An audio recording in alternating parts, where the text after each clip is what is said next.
Hello students, आज हम लोग तीसरा चैप्टर स्टार्ट करेंगे 11th क्लास का, तत्वों का वर्गीकरण एवं गुणधर्मों में आवर्तीता, पीरियोडिसिटी।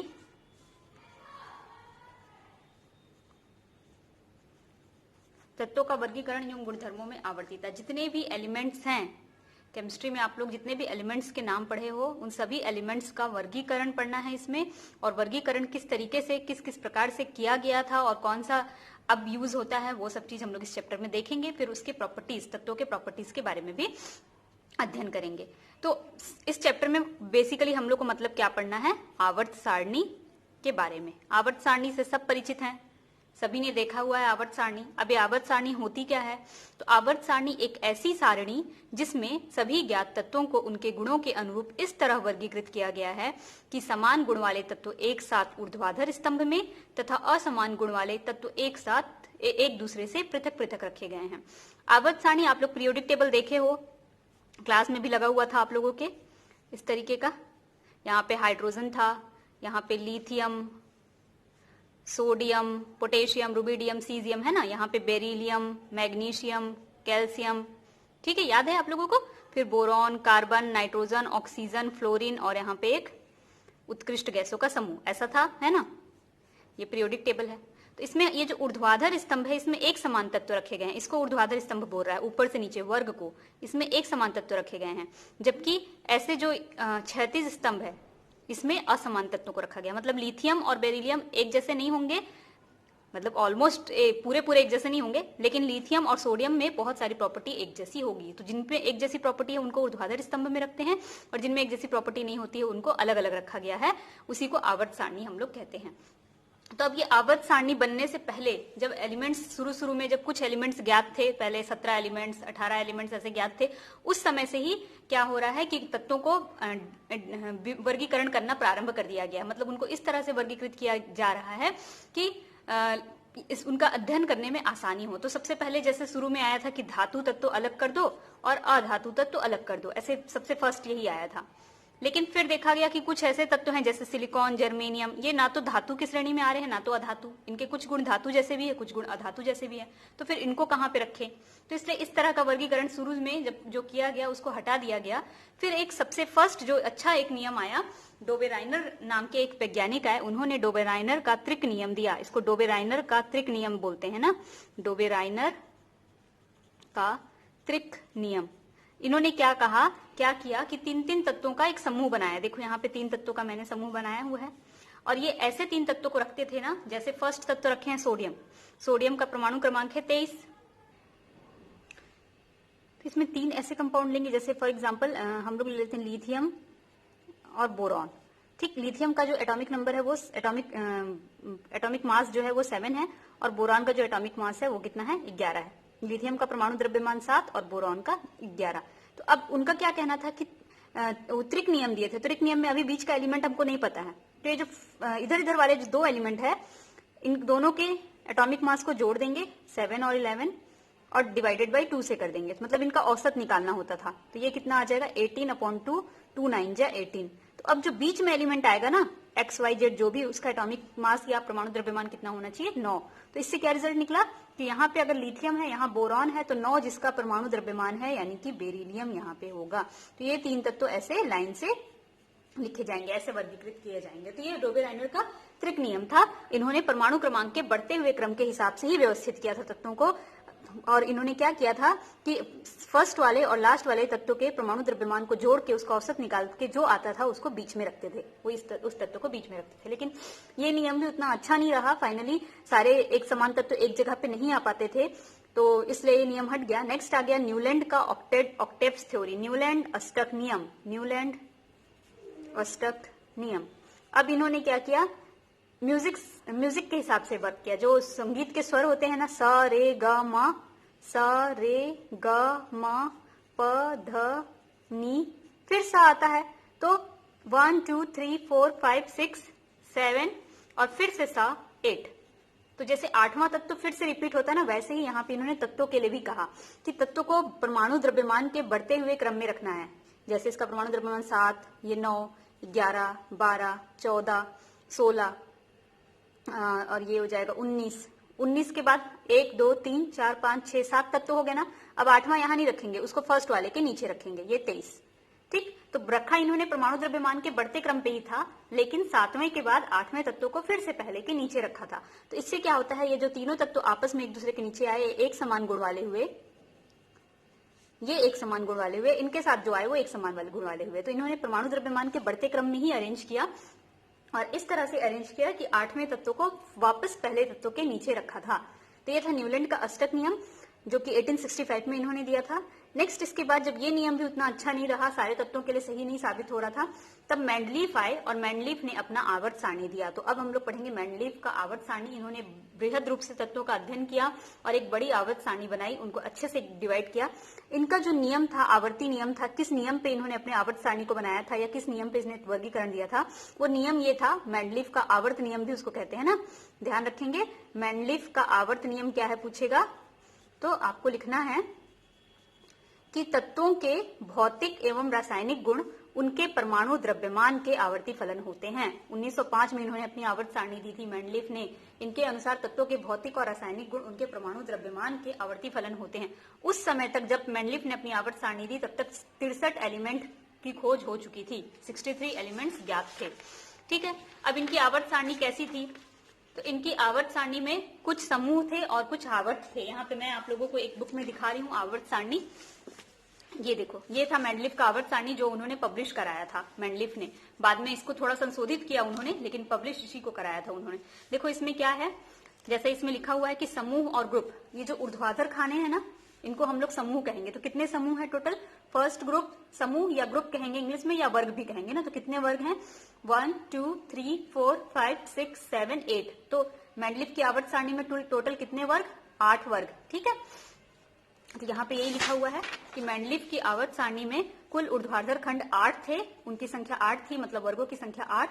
अक्रिय गैसों की खोज उस समय तक नहीं हुई थी, केवल 63 एलिमेंट्स ज्ञात थे और अक्रिय गैस जो हीलियम, नियॉन, आर्गन, क्रिप्टॉन और जीनॉन है, इनकी खोज नहीं हुई थी। ठीक है, तो बाद में जो अभी नया आप लोग आवर्त सारणी पढ़ते, उसमें एक 9वां वर्ग भी है, उसमें अक्रिय गैस रखे हैं, तो उस टाइम पे खोज नहीं हुई थी, इसलिए वहां पे जगह भी नहीं है। ठीक है, फिर नेक्स्ट है, इसमें कितने 8 वर्ग को 1 से 7 वर्ग को 2 उपवर्ग में बांटा गया है। पहले से 7वें वर्ग को 2 उपवर्ग में बांटा गया है, ए और बी में।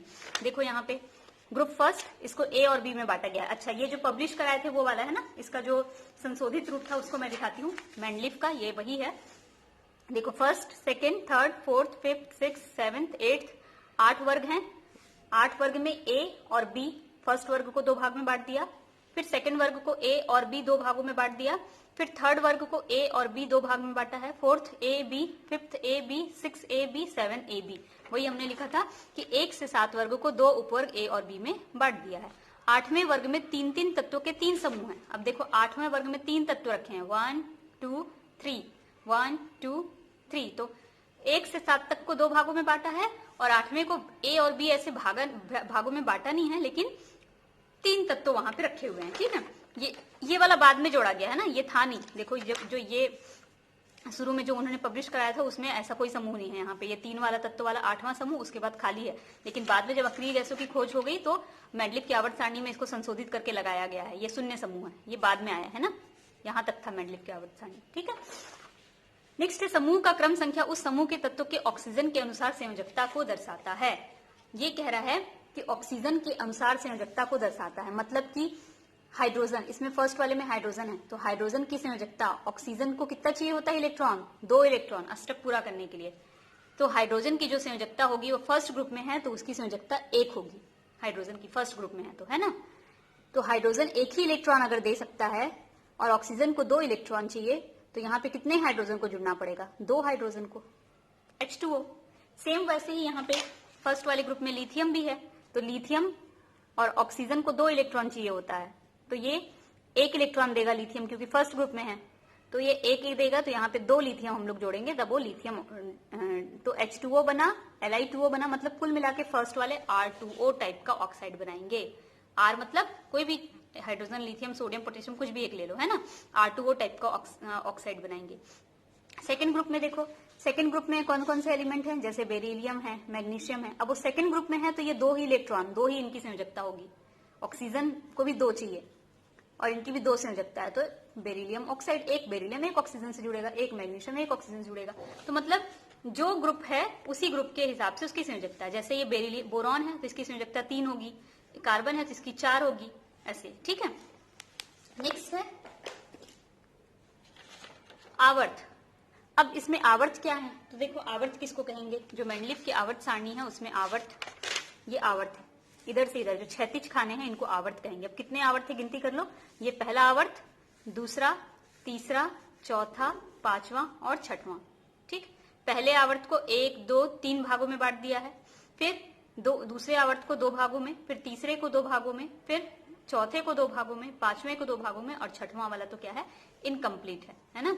तो ये इतने सारे, लेकिन ये पुराना था जो उन्होंने पब्लिश कराया था। इसमें हम लोग वापस आते हैं तो देखो इसमें कैसा है जो संशोधित होके बना था। फर्स्ट आवर्त, सेकेंड, थर्ड, फोर्थ, फिफ्थ, 6 और 7, तो टोटल 7 आवर्त हम लोग बोलेंगे। 8 वर्ग थे, प्रत्येक वर्ग को 2-2 भागों में बांटा था, केवल 8वें वर्ग को 3 भागों में बांटा था, और आवर्त कितने हैं, 7 हैं। आवर्त मतलब क्षैतिज पंक्तियां, तो 7 आवर्त हैं कुल। बाद में जो संशोधित हुआ उसमें, जो हम लोग शुरू में देखे थे उसमें 6 थे ना, इसलिए यहाँ पे कुल 6 लिखा है मैंने। जो प्रथम आवर्त है उसे अति लघु आवर्त कहते हैं, उसमें सिर्फ 2 ही तत्व है, ऐसा कह रहा है। तो देखो फर्स्ट वाले आवर्त में सिर्फ 2 ही तत्व है, उसको अति लघु आवर्त कहते हैं। ये देखो फर्स्ट वाला आवर्त, एक हाइड्रोजन है, उसके बाद कोई तत्व नहीं है, सीधे हीलियम, तो इसको हम लोग क्या कहेंगे, अति लघु, अति लघु आवर्त। फिर जो द्वितीय आवर्त है और तृतीय है, 2 और 3 यहाँ पे लिखा है कि द्वितीय एवं तृतीय आवर्त को लघु आवर्त कहते हैं। इसमें 8 तत्व हैं, तो देखो द्वितीय और तृतीय में 1, 2, 3, 4, 5, 6, 7 और एक नियॉन 8, 1, 2, 3, 4, 5, 6, 7, 8, टोटल 8 तत्व हैं। तो ये द्वितीय और तृतीय आवर्त को हम लोग क्या कहेंगे, लघु आवर्त। नेक्स्ट जो द्वितीय और तृतीय आवर्त को लघु आवर्त कहना, इसमें 8 तत्व हैं। चतुर्थ आवर्त को क्या कहेंगे, दीर्घ आवर्त। ये जो फोर्थ वाला आवर्त है इसको दीर्घ आवर्त कहेंगे, क्योंकि इसमें देखो कितने तत्व हैं, 1, 2, 3, 4, 5, 6, 7, 8, 9, 10, 11, 12, 13, 14, 15, 16, 17 और 18, टोटल 18 तत्व हैं।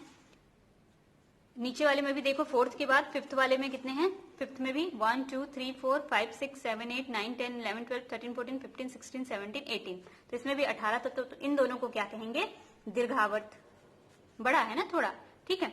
फिर नेक्स्ट क्या है, 6, छठवां आवर्त। छठवें आवर्त में कितने तत्व हैं, 1, 2, 3, 4, 5, 6।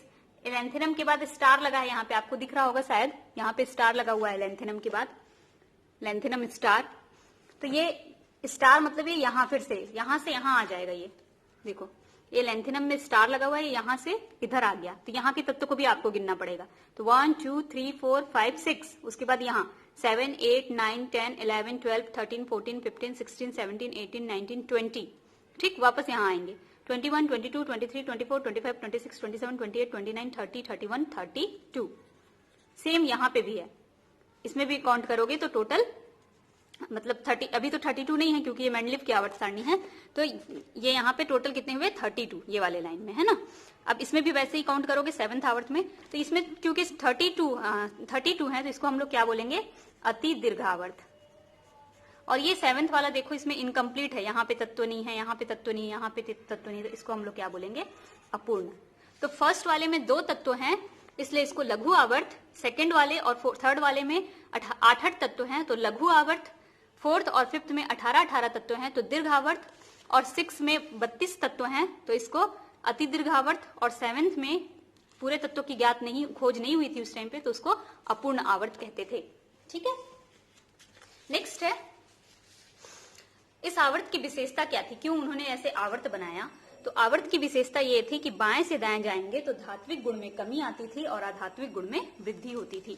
देखो बाएं से दाएं, इधर से इधर जाएंगे तो क्या होता था, धात्विक गुण में कमी आती थी और अधात्विक गुण में वृद्धि। मतलब लिथियम ज्यादा धात्विक होगा, फिर बेरिलियम उससे कम, बोरॉन और कम, फिर कार्बन तो अधातु हो गया ना, इधर अधातु। तो धात्विक गुण में कमी होती थी और अधात्विक गुण में वृद्धि। विद्युत धनात्मक गुण में कमी, बाएं से दाएं जाओगे तो विद्युत धनात्मक गुण में कमी आएगी। इधर वाले धनायन बनाएंगे अच्छे से, लेकिन इधर वाले ऋणायन बनाएंगे, धनायन नहीं बनाएंगे। तो बाएं से दाएं जाने पर विद्युत धनात्मक गुण में कमी आएगी। फिर है, बाएं से दाएं जाएंगे तो ऑक्साइडों की अम्लीयता बढ़ती जाएगी। देखो यहाँ पे जो फर्स्ट वाला ग्रुप जो ऑक्साइड बनाएगा, ये लोग जो ऑक्साइड बनाएंगे ये इधर वाले थोड़े अम्लीय होंगे, लेकिन इधर जाते जाओगे तो इधर क्या होते जाएंगे, क्षारीय। यहाँ पे एग्जाम्पल भी दिया हुआ है, देखो सोडियम इधर है, सोडियम, फिर मैग्नीशियम, फिर एल्युमिनियम, फिर सिलिकॉन, फास्फोरस, सल्फर, क्लोरीन। ठीक, यहाँ पे भी मैंने वही लिखा है, sodium, magnesium, aluminium, silicon, phosphorus, sulphur, फिर क्लोरीन, सभी के ऑक्साइड मैंने लिख दिए हैं। तो जो सोडियम ऑक्साइड बनाएगा वो प्रबल क्षार होगा, मैग्नीशियम का ऑक्साइड भी क्षारकीय होगा, एल्यूमिनियम का ऑक्साइड उभयधर्मी, क्षारीय गुण खत्म हो गया ना यहाँ से। लेकिन सिलिकॉन का ऑक्साइड दुर्बल अम्लीय, फास्फोरस का अम्लीय, सल्फर ट्राइऑक्साइड का थोड़ा अधिक अम्लीय और क्लोरीन का सबसे अधिक अम्लीय। तो ऑक्साइड क्या हो रहे हैं, बाएं से दाएं अगर ऑक्साइड बनाते जा रहे हैं तो उनकी क्षारीयता कम होती जा रही है, अम्लीयता बढ़ती जा रही है। फिर हाइड्रोजन से क्लोरीन तक संयोजकता 1 से 4 तक बढ़ती है। यहाँ से हम लोग इधर जाएंगे ना, तो देखो इधर वाले की संयोजकता 1 होगी, फर्स्ट वाले की सबकी ना 1 होगी, ठीक। ये सेकंड में सबकी 2 होगी, सबकी 3 इसमें और इसमें 4, इस फैमिली तक 4। लेकिन फिर इसके बाद आओगे तो यहाँ पे फिर से 3, यहाँ पे 2, यहाँ पे 1, इस तरह से संयोजकता होगी, ठीक। नेक्स्ट है ऑक्सीजन के सापेक्ष संयोजकता 1 से 7 तक बढ़ती है। ऑक्सीजन के हिसाब से तो मैंने बता दिया था कि ऑक्सीजन के साथ जब क्रिया करेगा तो ये फर्स्ट वाला है तो 1, सेकंड वाला है तो 2, थर्ड वाला है तो 3, ये फोर्थ है तो 4, 4, ऐसे 5, 6, 7 लाइन से बढ़ती जाएगी, ठीक है। तो ये था मेंडलीव की आवर्त सारणी में आवर्त की विशेषता। अब इस आवर्त सारणी की क्या उपयोगिता है, क्यों ये आवर्त सारणी अच्छा था, बहुत उस टाइम पे फेमस भी हुआ था, तो इसकी क्या उपयोगिता थी। तो सबसे पहले तो तत्वों के अध्ययन में सहायक, क्योंकि देखो इस आवर्त सारणी में क्लियर है, बाएं से दाएं जा रहे हैं तो धात्विक गुण बढ़ रहा है, बाएं से दाएं जा रहे हैं तो अधात्विक गुण बढ़ रहा है, धात्विक गुण कम हो रहा है, गलनांक क्वथनांक कम हो रहा है, बाएं से दाएं जा रहे हैं तो विद्युत धनी गुण बढ़ रहा है, विद्युत ऋणी गुण कम हो रहा है। तो ये सब चीज मतलब अध्ययन करने में एकदम ईजी था, ठीक है। ऊपर से नीचे वाले तत्वों के गुण समान थे तो ईजी था। दूसरा क्या इसका उपयोगिता था कि नए तत्वों की खोज में सहायक था। क्या किए थे ना मेंडलीव, जो भी जगह इनके पास खाली है, जैसे देखो यहाँ का जगह खाली है, ये खाली है, ये खाली है, या फिर यहाँ इसके साथ ये जगह खाली है, तो इन्होंने मेंडलीव ने क्या किया था ना कि जगह खाली छोड़ दिया था ये सोच करके कि यहाँ पे फ्यूचर में कोई ना कोई तत्व खोजे जाएंगे, और उन्होंने उस तत्व के गुण भी बता दिए थे कि लगभग इस प्रकार के कुछ गुण होंगे उस तत्व के। तो नए तत्वों की खोज के लिए ना मतलब वैज्ञानिकों को पहले से एक चीज क्लियर था कि हाँ इस टाइप के गुण का कोई नया तत्व हम लोगों को मिल सकता है, तो हम लोग उस टाइप के मतलब एक क्राइटेरिया फिक्स था उनके पास, बस उनको उस पर वर्क करना था। तो एक नए तत्वों की खोज के लिए ये सहायक था, ठीक है। जैसे देखो उन्होंने क्या किया था, एल्युमिनियम के बाद जो जगह खाली था, यहाँ पे एल्युमिनियम, हाँ एल्युमिनियम के साथ देखो जगह खाली है, तो इन्होंने बाद में खोज हो गई, ये यहाँ पे खाली होगा फर्स्ट वाला जो था, ये देखो यहाँ एल्युमिनियम, ये जगह खाली है ना, अभी इन्होंने खाली छोड़ा है, लेकिन देखो उसका परमाणु क्रमांक, परमाणु द्रव्यमान भी बता दिया है। तो देखो उन्होंने यहाँ जगह खाली छोड़ा, यहाँ जगह खाली छोड़ा है, और वो क्लियर बता दिए थे कि यहाँ पे जो तत्व होगा उसका गुण कैसा होगा, यहाँ पे जो तत्व होगा उसका गुण कैसा होगा। जैसे उन्होंने एल्युमिनियम के बाद वाले तत्व का नाम भी एका एल्युमिनियम रख दिया था, क्योंकि उसके गुण एल्युमिनियम से मिलते जुलते होंगे। फिर सिलिकॉन के बाद वाले तत्व जो उनको खोजना था, सिलिकॉन के बाद वाले तत्व, उसका भी नाम उन्होंने बता दिया था कि वो एका, ये वाला तत्व, ये सिलिकॉन के बाद यहाँ पे, ये एल्युमिनियम के बाद यहाँ पे, ठीक। ये खाली है, लेकिन इसकी खोज हुई नहीं थी मेंडलीव की जब आवर्त सारणी बनी थी, लेकिन उन्होंने उसके गुण के बारे में बता दिया था और उसका नाम रखा था। इसका नाम था एका एल्युमिनियम और इसका एका सिलिकॉन नाम रख दिया था। बाद में फिर इसकी खोज हुई और यहाँ पे क्या आया, एल्युमिनियम के नीचे गैलियम और सिलिकॉन के नीचे जर्मेनियम। तो ये एका एल्युमिनियम गैलियम हो गया और एका सिलिकॉन जर्मेनियम हो गया, और जो उन्होंने बताया था बिल्कुल वैसे ही कंपाउंड यहाँ पे खोजे गए। नेक्स्ट क्या इसका इंपॉर्टेंस और क्या है कि परमाणु भार ज्ञात करने में ये सहायक होता है। इस आवर्त सारणी की सहायता से ना अब तत्वों को आप अरेंज कर दिए, सपोज हमने अरेंज कर दिया और सोडियम का हमको परमाणु क्रमांक नहीं पता, तो ये सोडियम का परमाणु क्रमांक ज्ञात करने के लिए परमाणु भार हम लोग आराम से ज्ञात कर सकते हैं। क्या करना होगा, तुल्यांकी भार गुणित संयोजकता। सोडियम यहाँ है पहले ग्रुप में, पहले ग्रुप की संयोजकता मैंने क्या बताया था 1, तो संयोजकता की जगह पे 1 रखेंगे। तुल्यांकी भार सोडियम का 23 होता है, तो 23 इंटू 1 23, यानी कि सोडियम का परमाणु द्रव्यमान कितना होगा 23। तो ये इसलिए भी ये वाला आवर्त सारणी क्या था, उपयोगी था। नेक्स्ट है संदिग्ध परमाणुओं को ठीक करना। देखो शुरू में क्या सोचा गया कि बेरिलियम का जो परमाणु द्रव्यमान है वो 9 है, एटॉमिक मास 9 है, तो उसको कहाँ होना चाहिए था, लिथियम और बोरॉन के, शुरू में जो सोचा गया था वो लिथियम बेरिलियम को, क्योंकि बेरिलियम एल्यूमिनियम के जैसा लगता था, बेरिलियम का बहुत सारा प्रॉपर्टी क्या है, एल्यूमिनियम के जैसा है, तो सबने क्या सोचा कि बेरिलियम एल्यूमिनियम के जैसा ही, जैसे एल्यूमिनियम संयोजकता 3 दर्शाता है, एल्यूमिनियम को अष्टक पूरा करने के लिए 3 इलेक्ट्रॉन की जरूरत होती है, वैसे ही बेरिलियम को भी अष्टक पूरा करने के लिए 3 इलेक्ट्रॉन की जरूरत होगी, और ये भी एल्यूमिनियम की तरह संयोजकता कितना दर्शाएगा 3। तो जब संयोजकता 3 दर्शाएगा तो यहाँ पे संयोजकता की जगह पे 3 और तुल्यांकी भार इसका 4.5, तो इसको गुणा करके भार कितना आया 13.5। तो सबको लगा कि बेरिलियम का जो भार है वो 13.5 है, यानी कि बेरिलियम को कहाँ होना चाहिए, 13.5 है, तो कार्बन का परमाणु क्रमांक 12 और नाइट्रोजन का 14, तो यहाँ पे होना चाहिए बेरिलियम को कार्बन और नाइट्रोजन के बीच, यहाँ कार्बन यहाँ नाइट्रोजन, यहाँ बीच में होना चाहिए था, क्योंकि आवर्त सारणी में क्या किया हम लोग, परमाणु द्रव्यमान के बढ़ते क्रम में बनाए हैं ना, तो 12 परमाणु क्रमांक के बाद 13 ही तो आएगा ना, लेकिन यहाँ पे जगह तो खाली ही नहीं था, जगह खाली नहीं था, इसका मतलब साफ है कि जो परमाणु द्रव्यमान हम लोग निकाल रहे हैं 13, ये पक्का गलत होगा। मेडलिप की आवर्त सारणी से हम लोगों को क्लियर हो गया। तब फिर उन्होंने सोचा कि ये जरूर एल्युमिनियम के जैसा है, लेकिन इसकी संयोजकता 3 नहीं होगी एल्युमिनियम की तरह, इसकी संयोजकता 2 होगी, तब इसका परमाणु द्रव्यमान 9 आएगा, और 9 आएगा तो लिथियम और बोरॉन, लिथियम का परमाणु द्रव्यमान 7 और बोरॉन का परमाणु द्रव्यमान 10.8, लिथियम का परमाणु द्रव्यमान है 7 6.9 और बोरॉन का 10, तो इन दोनों के बीच में 9 यहाँ पे आएगा, और यहाँ पे जगह खाली भी था।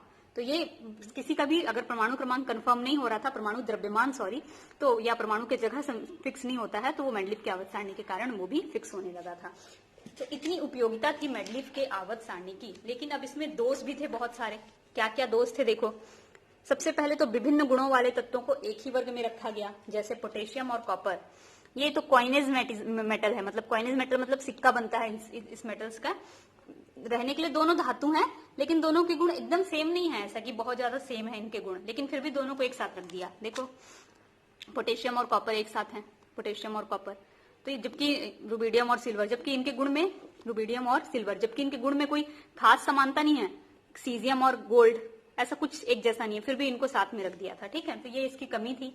फिर समान गुण वाले तत्वों को अलग अलग रखा। अब देखो कॉपर किससे मैच करता है, मरकरी से, तो मरकरी को, कॉपर को यहाँ रखा है और मरकरी को कहाँ रखा है, देखो यहाँ पे, ये कॉपर और यहाँ पे मरकरी, तो दोनों को अलग अलग रखा, जबकि दोनों के गुण बहुत सिमिलर हैं। तो जो एक जैसे थे ऐसे कई सारे परमाणु थे जो एक जैसे थे, फिर भी उनको अलग अलग रख दिया, और ऐसे कई सारे परमाणु थे जो अलग अलग थे, फिर भी उनको एक जगह पे रख दिया गया था। तो ये उस आवर्त सारणी का दोष था, मेडलिप की आवर्त सारणी का। नेक्स्ट था हाइड्रोजन का स्थान अनिश्चित था। अब यहाँ पे हाइड्रोजन है, देखो फर्स्ट में हाइड्रोजन रखा हुआ है, ये है अधातु, हाइड्रोजन क्या होता है, अधातु, और बाकी के सभी तत्व धातु है नीचे, तो धातुओं के साथ अधातु को क्यों रख दिया, ठीक, और बाकी के सभी तत्व क्या है, धन आयन बनाते हैं केवल, लेकिन हाइड्रोजन धन भी बनाता है और ऋण भी बनाता है, तो हाइड्रोजन को यहाँ नहीं रखना चाहिए, तो कभी यहाँ कभी हाइड्रोजन को यहाँ भी जगह मिलता है, तो हाइड्रोजन का स्थान फिक्स नहीं था, यहाँ रखें कि यहाँ रखें ये क्लियर नहीं था वहां पे, ठीक है।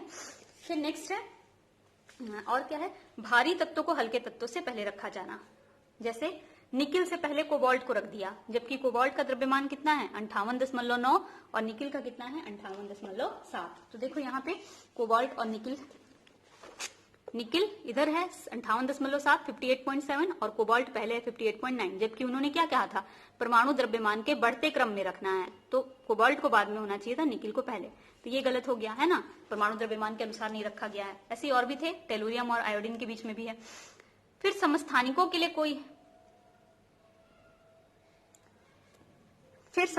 के लिए कोई स्थान नहीं था। समस्थानिक जैसे हाइड्रोजन का परमाणु क्रमांक 1, परमाणु द्रव्यमान 1, हाइड्रोजन का ही समस्थानिक है ड्यूटेरियम, जिसका परमाणु क्रमांक 1, परमाणु द्रव्यमान 2।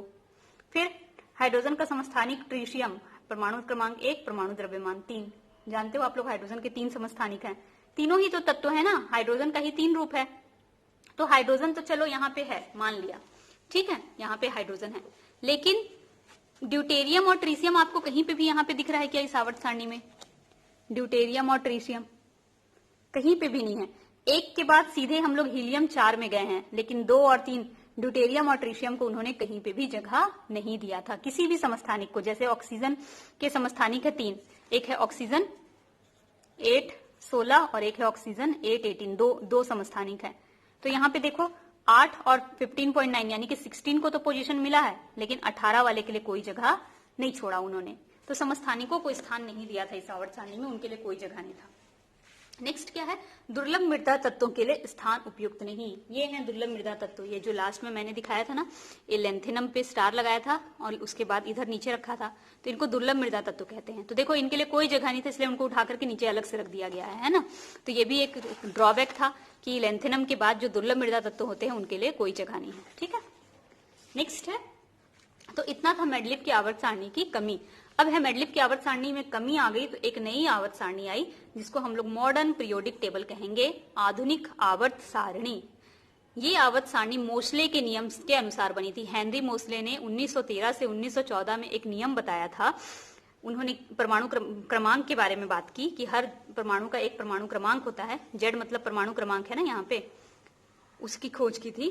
तो इन्होंने जब परमाणु क्रमांक की बात की मोसले ने, तो इनके परमाणु क्रमांक और ये कहा, परमाणु क्रमांक की बात की और ये कहा कि तत्वों के जो रासायनिक गुण होते हैं, भौतिक और रासायनिक गुण होते हैं, वो उनके परमाणु क्रमांक के आवर्ती फलन होते हैं। जबकि मेंडलिफ ने क्या कहा था, थोड़ी देर पहले आप लोग अभी देखे हैं कि मेंडलिफ ने ये कहा था कि तत्वों के भौतिक एवं रासायनिक गुण उनके परमाणु द्रव्यमान के आवर्ती फलन होते हैं। पर अब मोसले क्या कह रहे हैं कि तत्वों के भौतिक एवं रासायनिक गुण उनके परमाणु क्रमांक के आवर्ती फलन होते हैं।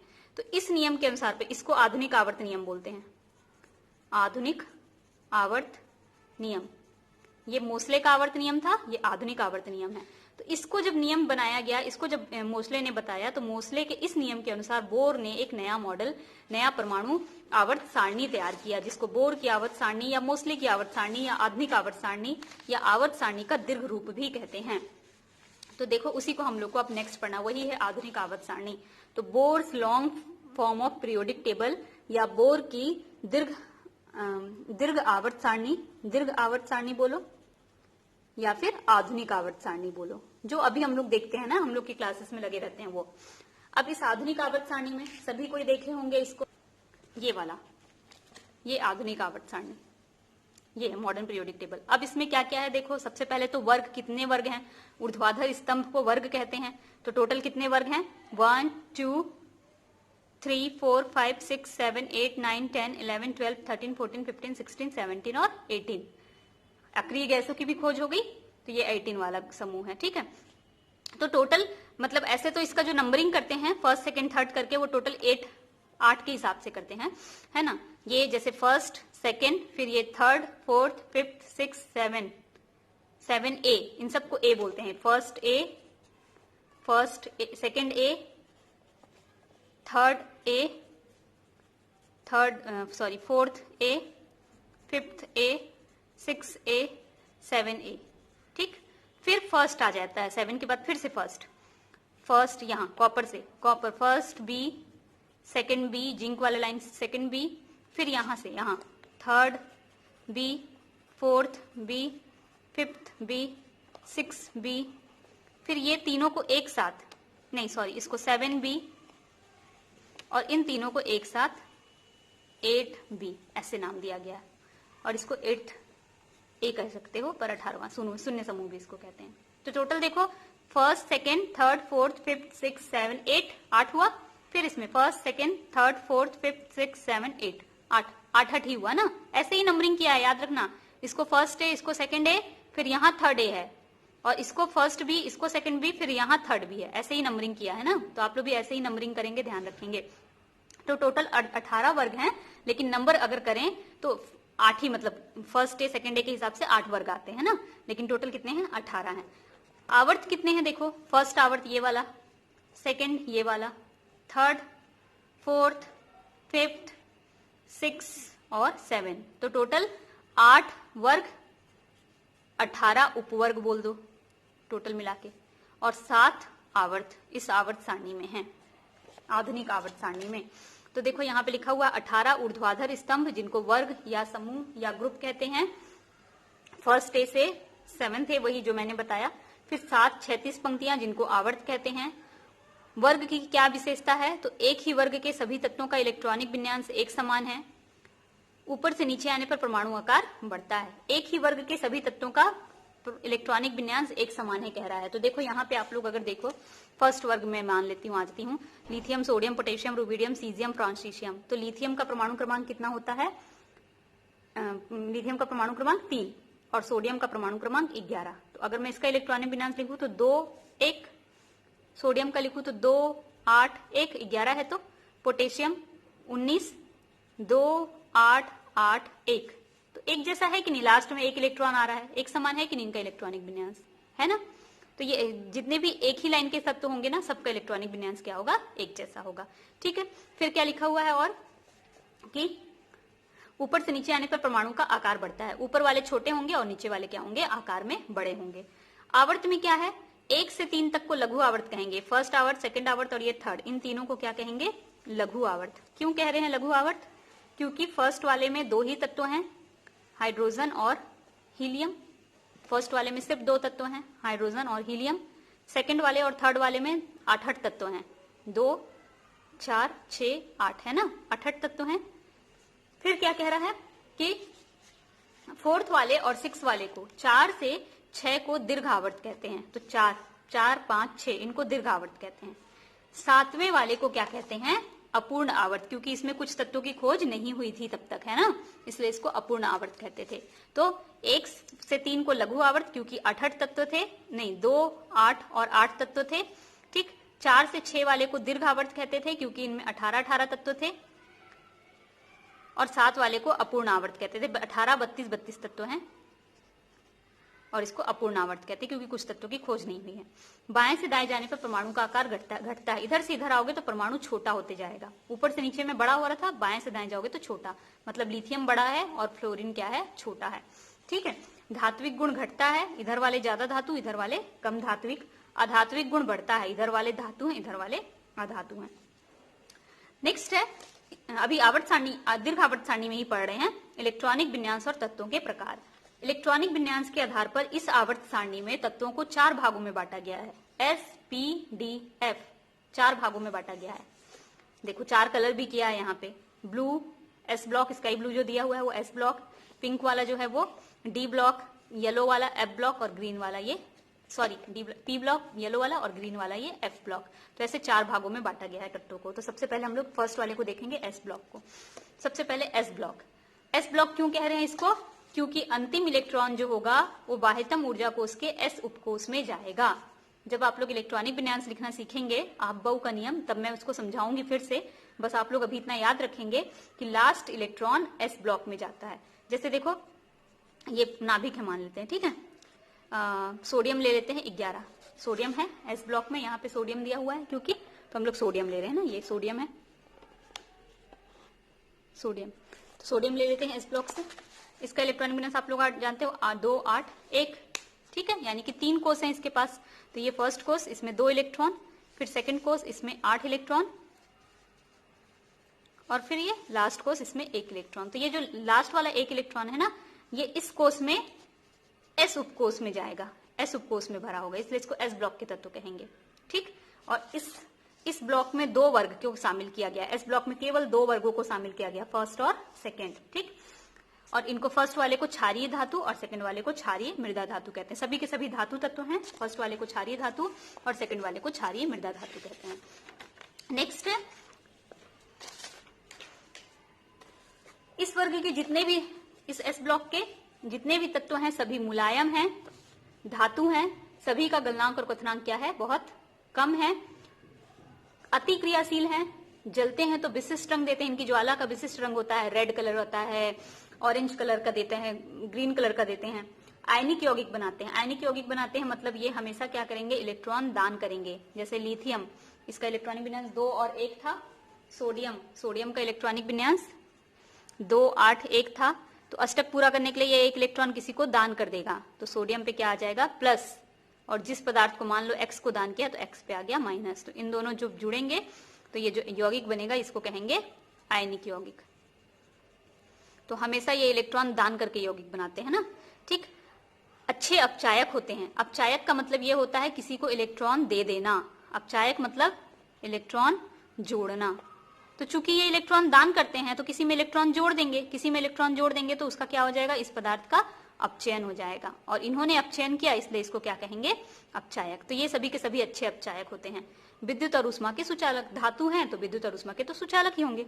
तो ये थे S ब्लॉक का गुण था, ये पूरे तत्व का गुण हुआ ना। सभी मुलायम हैं, सभी धातु हैं, सभी का गलनांक क्वथनांक निम्न है, सभी बहुत ज्यादा क्रियाशील हैं, ज्वाला में विशिष्ट रंग देते हैं, आयनिक यौगिक बनाते हैं, अच्छे अपचायक हैं और विद्युत और ऊष्मा के सुचालक हैं। नेक्स्ट दूसरा है P ब्लॉक, ये येलो वाला, इसको P ब्लॉक कहेंगे। कौन, मैंने कहा था ना, फर्स्ट A, सेकेंड A, फिर थर्ड A यहाँ आता है, इसलिए पहले इसको पढ़ें। Third A, fourth A, fifth A, 6A, 7A और 8A, तो ये पूरा P ब्लॉक है। सब इसमें सभी में अंतिम इलेक्ट्रॉन कहाँ जाएगा? पी उपकोष में जाएगा, इसलिए इनको पी ऑर्बिटल कह रहे हैं। अंतिम इलेक्ट्रॉन पी में कैसे जाएगा बाद में हम लोग आप-बहु का नियम पढ़ेंगे तो देखेंगे। अधिकतम छह इसमें टोटल 6 वर्ग हैं, 1 2 3 4 5 6 है ना। इसमें एस ब्लॉक में कितने थे? 2 ही थे। पी ब्लॉक में कितने हैं? टोटल 6 वर्ग हैं। ठीक, कौन कौन से वर्ग हैं? 6 वर्ग, third A, fourth A, fifth A, six A और सेवेंथ ए। थर्ड ए में क्या है? Boron, carbon, nitrogen, oxygen, fluorine.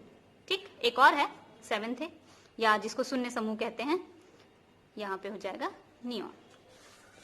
Boron, carbon, nitrogen, oxygen, fluorine और नियॉन, वही वाली फैमिली है पूरी।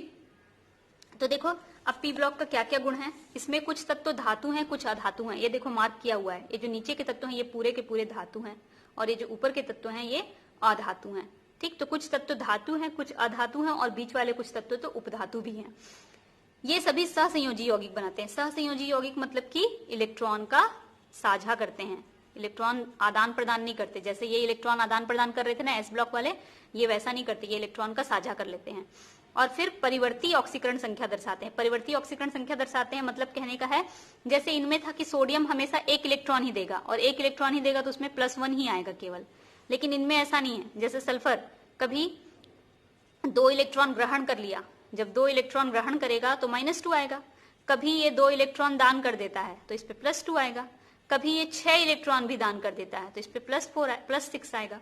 तो इनकी ऑक्सीकरण संख्या फिक्स नहीं है, अलग अलग प्रकार की ऑक्सीकरण संख्या दर्शाते रहते हैं। ठीक है, तो उसी को परिवर्ती ऑक्सीकरण संख्या बोलते हैं, बदल बदल के ऑक्सीकरण संख्या दर्शाना। समूह 18 इसी में है पी ब्लॉक में, जिसको अक्रिय गैस या उत्कृष्ट गैस कहते हैं। इनको अक्रिय गैस, निष्क्रिय गैस, उत्कृष्ट गैस, नोबल गैस, बहुत सारे नाम हैं इनके। और समूह 17 के तत्वों को हैलोजन कहते हैं। जब भी मैं हैलोजन बोलूं आप लोग समझ जाएंगे कि ये वाला समूह 17, फ्लोरीन, क्लोरीन, ब्रोमीन, आयोडीन, एस्टाटिन। ठीक है, अब इसमें एक अपवाद है, ये हीलियम, क्योंकि इसमें आखिरी इलेक्ट्रॉन s में जाता है। 2 इलेक्ट्रॉन है और आखिरी इलेक्ट्रॉन s ऑर्बिटल में जाता है, ना कि p में। तो ये थोड़ा अपवाद है हीलियम, लेकिन फिर भी इसको p ऑर्बिटल में रखा गया है। नेक्स्ट है डी ब्लॉक। ये जो बीच वाला पिंक वाला है ये क्या है? डी ब्लॉक है। कौन कौन सा इसमें वर्ग है? First B, second B, third B, fourth B, fifth B, six B, 7 B और एक 8th बी। ठीक, ये पूरा डी ब्लॉक है। सभी के सभी तत्व धातु हैं। इनको संक्रमण तत्व भी कहते हैं। क्यों कहते हैं संक्रमण तत्व? क्योंकि इनका गुण पी ब्लॉक से भी मिलता है और ए ब्लॉक से भी मिलता है, तो दोनों के बीच ब्रिज का काम करता है ये ना, तो संक्रमण तत्व भी कहते हैं। तो डी ब्लॉक को संक्रमण तत्व भी कहते हैं। फिर इसमें कुल 4 आवर्त हैं। 4 आवर्त हैं, देखो 1 2 3 4, कुल 4 आवर्त हैं। प्रत्येक में 10-10 तत्व हैं। 1 2 3 4 5 6 7 8 9 10, 10 10 10 10, सभी में 10 तत्व है ना। लेकिन जो थर्ड वाला है और फोर्थ वाला है, इन दोनों में, थर्ड वाले में देखो, फोर्थ वाले में देखो, थर्ड वाला और फोर्थ वाला केवल देखो, फोर्थ वाले में कुछ तत्वों की खोज अभी भी नहीं हुई थी, जब मतलब पूरे तरीके से खोज नहीं हुई थी उस टाइम पे, तो वो अपूर्ण था। जब बोर ने अपना मॉडल दिया था तब खोज नहीं हुई थी ना, तो वो ऑर्बिटल कैसा था? अपूर्ण था यहाँ पे। नेक्स्ट है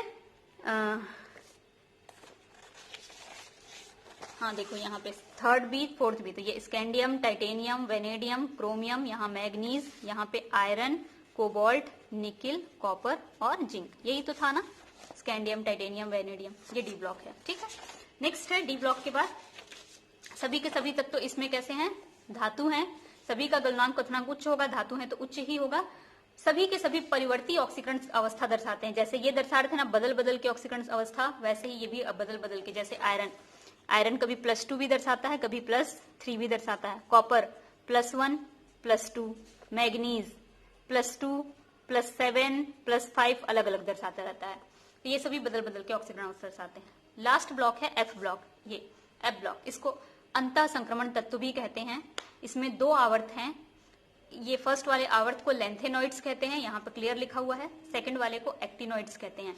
देखो इसको लेंथेनॉइड्स कहने का कारण ये है क्योंकि ये लेंथेनम के बाद है। लेंथेनम मतलब ये, यहाँ पे मैंने आप लोगों को दिखाया भी था कि स्टार लगा हुआ है, तो स्टार इसीलिए लगा हुआ है क्योंकि यहाँ से फिर नीचे आना है आपको ना। तो लेंथेनम का देखो परमाणु क्रमांक 57 दिया है, आप लोगों को शायद दिख रहा होगा। लेंथेनम का परमाणु क्रमांक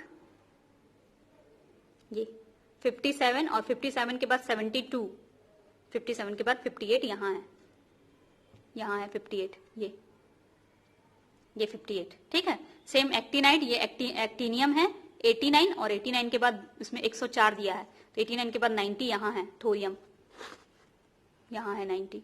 तो इसलिए इसको लेंथेनम के बाद ये वाला लाइन है, इसलिए इसको लेंथेनाइड्स, एक्टिनियम के बाद ये वाला लाइन है, इसलिए इसको एक्टिनोइड्स कहते हैं, ठीक है। तो ये एफ ब्लॉक के तत्व को अंतः संक्रमण तत्व कहते हैं। फिर दो श्रेणी है इसमें, लेंथेनाइड श्रेणी और एक्टिनोइड श्रेणी, और इसमें 14 तत्व, इसमें भी 14 तत्व, सभी के सभी भारी धातु हैं और यौगिक इनके कैसे होते हैं, रंगीन होते हैं, ठीक है। अब इसके अलावा और कुछ अलग अलग नाम जो दिया गया है मोसले की आवर्त सारणी या बोर की आवर्त सारणी में, तो 4 प्रकार से और बांट सकते हैं तत्वों को, उत्कृष्ट गैसें, निरूपक तत्व, संक्रमण तत्व, अंतः संक्रमण तत्व। संक्रमण तत्व तो जान गए कि डी ब्लॉक को कहते हैं, ये बीच वाले को। अंतः संक्रमण तत्व भी आप लोग जान गए कि एफ ब्लॉक को कहते हैं, नीचे वाले को। निरूपक तत्व किनको कहेंगे, निरूपक तत्व मतलब कि प्रिंसिपल एलिमेंट्स, जो मुख्य तत्व हैं, प्रिंसिपल एलिमेंट्स किसको कहेंगे, एस ब्लॉक को और पी ब्लॉक को, इनको एक साथ निरूपक तत्व कहेंगे। तो जब भी मैं निरूपक तत्व कहूं, एस ब्लॉक और पी ब्लॉक आपको समझना है। उत्कृष्ट गैसें किसको कहते हैं, तो ये लास्ट वाला लाइन जो हेलोजन, ये अक्रिय गैसों वाला, इसको उत्कृष्ट गैसें कहेंगे, ठीक है। अब ये आधुनिक आवर्त सारणी में इतनी सारी चीजें आपने जान गए कि इतने सारे 18 वर्ग हैं, 7 आवर्त हैं, 4 ब्लॉक्स हैं, इनको निरूपक तत्व कहते हैं, इनको संक्रमण तत्व कहते हैं, इनको अंतर संक्रमण तत्व कहते हैं। अब इस आवर्त सारणी का फायदा क्या हुआ, क्या क्या इसमें अच्छा था। सबसे पहले वर्गीकरण अधिक विज्ञान सम्मत। इसमें वर्गीकरण का आधार क्या था, परमाणु क्रमांक का बढ़ता क्रम, जबकि मेंडलीफ क्या किए थे, परमाणु द्रव्यमान का बढ़ता क्रम, यहाँ परमाणु क्रमांक का बढ़ता क्रम, तो ज्यादा सही रहा। फिर उपवर्गों का पृथक्करण तर्क संगत, वहां पे भी उन्होंने क्या किया था, फर्स्ट वाले वर्ग को मेंडलीफ ने 2 भागों में बांट दिया, फर्स्ट ए, सेकंड वाले को भी 2 भागों में बांट दिया। लेकिन मैंने बताया था कि क्या किया था, पोटेशियम को कॉपर के साथ रख दिया था, जिसमें कोई गुण में समानता ही नहीं था। अब यहाँ पे भी 2 भागों में बांटा है, देखो फर्स्ट वर्ग को फर्स्ट ए और सेकंड ए में, लेकिन लिथियम के साथ किसको रखा है, बेरिलियम, दोनों के गुण समान है, दोनों क्षार धातु हैं, तो ये ठीक है, तर्क संगत है। समस्थानिकों का स्थान निश्चित, समस्थानिकों के लिए इस आवर्त सारणी में जगह है। कैसे, देखो जो मेंडलीफ की आवर्त सारणी थी वो किससे बनी हुई थी, परमाणु द्रव्यमान से, तो हाइड्रोजन का 3 समस्थानिक, तो इसको पहला जगह मिलना था, इसको दूसरा और इसको तीसरा परमाणु द्रव्यमान के अनुसार, लेकिन वहां पे ऐसा कोई जगह था ही नहीं। पर यहाँ पे किसके आधार पे बना हुआ है, परमाणु क्रमांक के आधार पे, मतलब परमाणु क्रमांक अगर 1 है तो पहला स्थान, परमाणु क्रमांक अगर 23 है तो 23वां स्थान, तो इन सब का तो परमाणु क्रमांक 1 है, तो सबको पहला स्थान मिलेगा। तो जहां पे हाइड्रोजन है यहीं पे ड्यूटेरियम होगा, यहीं पे ट्रीसियम होगा, ठीक। सेम वैसे ही ऑक्सीजन का 2 समस्थानिक, एक ऑक्सीजन 16 और एक ऑक्सीजन 18, लेकिन दोनों का परमाणु क्रमांक कितना, 8, तो दोनों को पोजीशन कहाँ मिलेगा, इसी ऑक्सीजन के पास 8वें नंबर पे, यहीं पे ऑक्सीजन 16 भी और यहीं पे ऑक्सीजन 18 भी, तो समस्थानिकों का स्थान फिक्स हो गया। अब मेंडलीफ की आवर्त सारणी के क्या क्या दोष इस आवर्त सारणी में पूरे होते हैं, खत्म हो गए। सबसे पहला, अधिक द्रव्यमान वाले तत्व को कम द्रव्यमान वालों से पहले रखा जाना। मेंडलीफ की आवर्त सारणी परमाणु द्रव्यमान का बढ़ता क्रम था, तो जब परमाणु द्रव्यमान का बढ़ता क्रम था तो 58.9 को 58.7 के पहले नहीं रख सकते थे। लेकिन अब जो ये वाला आवर्त सारणी है, ये तो परमाणु द्रव्यमान का बढ़ता क्रम है ही नहीं, तो अब अगर 58.9 को 58.7 के पहले रख भी दिए तो भी कोई फर्क नहीं पड़ेगा, तो ये वाला दोष तो हट गया। दूसरा, समस्थानिक को स्थान मिल गया। असमान गुण वाले तत्व एक स्थान पर नहीं रहे, जैसे देखो पोटेशियम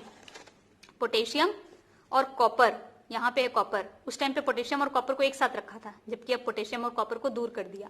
उसमें क्या था, कॉपर और मरकरी को अलग अलग रखा था, लेकिन अब कॉपर और मरकरी को फर्स्ट वाले और सेकंड यहीं पे रख दिया, आसपास रख दिया, ठीक है। तो अलग अलग जो तत्व थे, एक समान जो तत्व, अलग अलग गुण वाले जो तत्व थे, उनको अब एक साथ नहीं रखा गया इस आवर्त सारणी में। फिर उत्कृष्ट गैसों को स्थान मिल गया। उस मेंडलीफ की आवर्त सारणी के टाइम पे तो उत्कृष्ट गैस की खोज ही नहीं हुई थी, इसलिए उन्होंने उसके लिए जगह ही नहीं बनाया था, लेकिन अब यहाँ पे उत्कृष्ट गैसों की खोज हो गई थी, तो उसके लिए अलग से एक जगह भी बना दिया गया, ठीक है। फिर इतना था आधुनिक आवर्त सारणी में मेंडलीफ की आवर्त सारणी के दोषों का निवारण। अब इस चैप्टर में हम लोग पढ़ेंगे तत्वों के आवर्ती गुण कौन कौन से आपको पढ़ने हैं। तो परमाणु क्रमांक और त्रिज्या, आयनन एंथैल्पी, इलेक्ट्रॉन बंधुता, विद्युत ऋणता और संयोजकता, इन सब आवर्ती गुणों को पढ़ना है। इसको हम लोग नेक्स्ट क्लास में देखेंगे। अभी के लिए इसको आप लोग बुक से रिवीजन करो, इससे संबंधित प्रश्न को हल करो। धन्यवाद।